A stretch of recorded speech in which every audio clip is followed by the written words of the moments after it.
विभागीय या ठिकाणी क्रीडा स्पर्धा झालेल्या होत्या आणि गडचिरोली जिल्ह्याला मोठ्या प्रमाणात या ठिकाणी प्राइज मिळाले आहेत। नागपूर परिक्षेत्रीय पोलीस क्रीडा स्पर्धा 2024 या ठिकाणी आज संपन्न झालेल्या आहेत आणि मला मनापासून आनंद आहे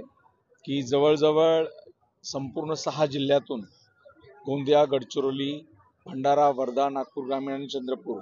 या 6 जिल्ह्यातून जवळजवळ 1000चे वर अधिकारी, कर्मचारी, खेळाडू यामध्ये सहभागी झालेले आहेत आणि सांघिक क्रीडा प्रकारामध्ये, वैयक्तिक क्रीडा प्रकारांमध्ये त्यांनी हिरीने भाग घेतलेला आहे आणि चंद्रपूर जिल्ह्याला जनरल चॅम्पियनशिप मिळालेली आहे। आणि गडचिरोलीचं कौतुक विशेष की गडचिरोलीला महिला ज्या कॅटेगरी आहेत क्रीडा स्पर्धांमध्ये त्यांनी दैदिप्यमान कामगिरी केलेली आहे आणि गडचिरोलीसारख्या नक्षलग्रस्त जिल्ह्यांमध्ये नक्षल विरोधी अभियान अत्यंत यशस्वी राबवतानाच त्यांनी खेळाकडे सुद्धा लक्ष दिलेलं आहे आणि आपलं कौशल्य आणि नैपुण्य या ठिकाणी सिद्ध केलेलं आहे। मी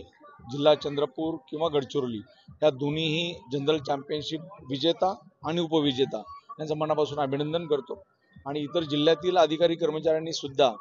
आत्ता संपलेला विधानसभा निवडणूक प्रचार, मतदान, मतमोजणी, विजय मिरवणुका हा बंदोबस्त संपन्न झाल्यानंतर त्यांनी या कालावधीमध्ये अत्यंत चांगली कामगिरी या ठिकाणी दाखवलेली आहे, चांगली प्रदर्शित केलेली आहे आणि विशेष कौतुक गोंदिया जिल्ह्याचं आहे। गोंदिया जिल्ह्याला यजमानपद भूषवलेलं आहे आणि त्यांनी सुद्धा अत्यंत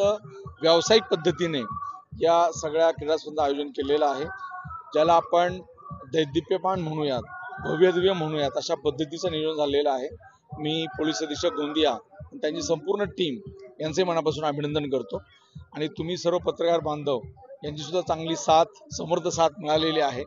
आणि याचं वार्तांकन असेल, त्याबद्दलच्या बातम्या असतील, व्हिडिओ क्लिपिंग असेल, आम्हाला त्या ग्रुपद्वारे आणि तुमच्या